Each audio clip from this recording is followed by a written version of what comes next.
ದಂಪತಿಗಳಿಗೆ 65 ವರ್ಷದ ದಂಪತಿಗಳವರಿಗೆ ರೇವಣ ಸಿದ್ಧರು ಎನ್ನುವಂತ ಓರ್ವ ಗುರುಗಳು ಬಂದು ಹಿಂಗ ಎದುರು ನಿಂತಿದ್ರು. ಎದುರು ನಿಂತವರಿಗೆ ಕೈ ಮಾಡಿ ಆಶೀರ್ವಾದ ಮಾಡಿದ್ರು.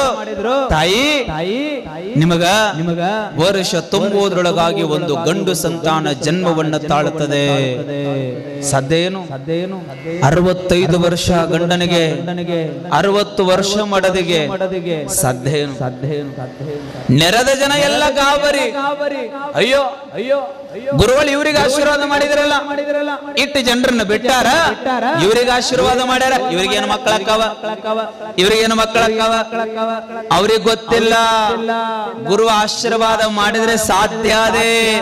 ಅದಕ್ಕಾಗಿ ಶರಣರು ಬರೀತಾರೆ, ನೀನೊಲಿದರೆ ಕೊರಡು ಕೊಣುವುರುವುದಯ್ಯ, ನೀನೊಲಿದರೆ ಬರಡು ಹಯನುವುದಯ್ಯ, ನೀನೊಲಿದರೆ ವಿಷವು ಅಮೃತವಾಗಿ ಹೋದಯ್ಯ, ನೀನೊಲಿದರೆ ಸಕಲ ಪಡಿ ಪದಾರ್ಥಗಳು ಇದರಲ್ಲಿರ್ಪವು ಕೂಡಲ ಸಂಗಮ ದೇವ ಅಂತ ಶರಣರು ಬರೆಯುವ ಹಾಗೆ ಗುರು ಒಂದು ಸಾರಿ ಮನವಿಟ್ಟು ಆಶೀರ್ವಾದ ಮಾಡಿಬಿಟ್ಟ ಅಂತಂದ್ರ ಕೊಡ್ಡ ಸರಿ ಸಿಗುತ್ತದೆ.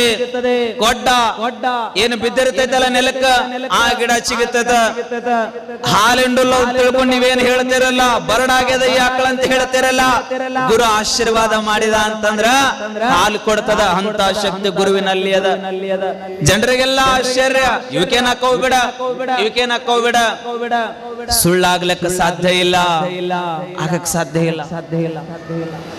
ಹೇಳ್ತೇನೆ, ವರ್ಷ ತುಂಬುವುದರೊಳಗಾಗಿ ಮುತ್ತುಗೌಡ ಸುಗ್ಗಲ ದೇವಿಯ ಪುಣ್ಯ ಉದರದಲ್ಲಿ ಗರ್ಭದಲ್ಲಿ ಒಂದು ಗಂಡು ಮಗು, ಮುದ್ದಾದ ಮಗುವಿಗೆ ಜನ್ಮವನ್ನು ಕೊಡ್ತಾಳೆ. 60 ವರ್ಷದ ಬಳಿಕ ತಾಯಿ, 60 ವರ್ಷದ ಬಳಿಕ ಹುಟ್ಟದರೆ ಹುಟ್ಟುತ್ತೆ, ಚಲೋ ಕೂಸು ಹುಟ್ಟುತ್ತೇನೋ 60 ವರ್ಷ ಆದ ಬಳಿಕ. ಬುದ್ಧಿ ಮಾಧ್ಯಮ ಮಾತುಗಳು ಬರೋದಿಲ್ಲ, ಹುಚ್ಚುಚ್ಚರಾಕಾರ ಮಾಡಕತ್ತಾನ. ಜನ ಅಂದ್ರು ಅಲ್ರಿ 60 ವರ್ಷ ಆದ ಬಳಿಕ ಮತ್ತೆ ಇಂಥ ಮಕ್ಕಳೇ ಹುಡ್ತಾವ, ಇವತ್ತರಕ್ಕೇನು ಚಲೋ ಮಕ್ಕಳು ಹುಟ್ಟುತ್ತಾವ ಅಂತ ಜನರ ಬಾಯಿ ಎಲ್ಲ ಆಡಕತ್ತು. ನೋಡ್ರಿ ಯಾರದರೆ ಬಾಯಿ ಮುಚ್ಚಬಹುದಂತ, ನಮ್ಮ ಜನರ ಬಾಯಿ ಮುಚ್ಚಲಿಕ್ಕೆ ಸಾಧ್ಯ ಇಲ್ಲ, ಸಾಧ್ಯ ಇಲ್ಲ.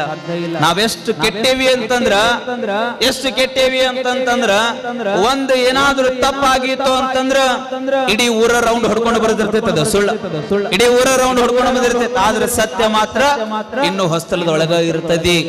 ನಮಗ್ ಗೊತ್ತಿರಲಿ, ಯಾವುದು ಜಯಶಾಲಿ ಆಗ್ತದೆ ಅಂದ್ರೆ ಸತ್ಯ ಮಾತ್ರ ಜಯಶಾಲಿ ಆಗ್ಲಿಕ್ಕೆ ಸಾಧ್ಯ ಇದೆ, ಹೊರತಾಗಿ ಸುಳ್ಳು ಆಗ್ಲಿಕ್ಕೆ ಸಾಧ್ಯ ಇಲ್ಲ.